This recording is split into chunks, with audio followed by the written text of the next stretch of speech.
कैसे हो दोस्तों। पाकिस्तान क्रिकेट बोर्ड केपीसीबी ने न्यूजीलैंड के खिलाफ 2 मैचों की सीरीज मुश्तमिल होने के पहले टेस्ट सीरीज से लिए 16 रुकनी स्क्वाड का ऐलान कर दिया है और इस स्क्वाड में रिटायरमेंट होने वाले बैटर अजहर अली की जगह पर कामरान गुलाम को शामिल किया गया है। कामरान गुलाम को पिछले साल बांग्लादेश के खिलाफ टेस्ट सीरीज के लिए भी स्क्वाड में शामिल किया गया था, लेकिन वो बगैर कोई मैच खेले बांग्लादेश से वापस हो गए थे।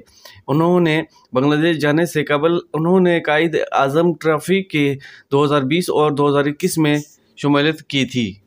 इस वक्त ट्विटर पर पाकिस्तान में टॉप ट्रेंड में कामरान गुलाम का नाम भी शामिल किया गया है और कुछ सार्फिन ये भी जानना चाह रहे हैं कि कौन है और इन्हें क्यों शामिल किया गया है।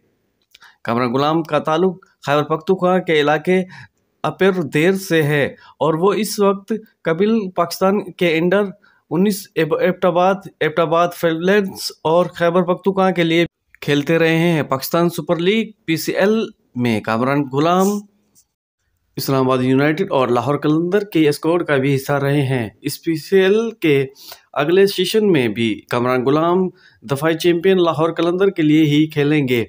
17 साल का कामरान गुलाम सिर्फ दाएं हाथ से बैटिंग करते हैं और बल्कि बाएं हाथ से बॉलिंग कराने। कायद आजम ट्रॉफी के हालिया सीजन के 8वें मैच में कामरान गुलाम 597 रन बना सके।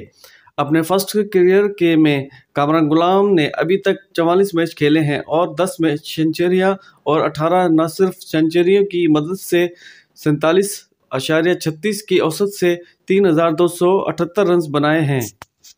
डोमेस्टिक T20 और पीसीएल मैचों के दाएं हाथ से बैटिंग करने वाले बैटर अब तक 55 मैच खेलकर 26.94 की औसत से 1 सेंचुरी और 350 बनाकर 998 रन बना सके हैं। ये है दोस्तों ताज़ा अपडेट। कोई भी नई अपडेट आएगी आप दोस्तों को पेश करते हैं। मिलते हैं अगली वीडियो।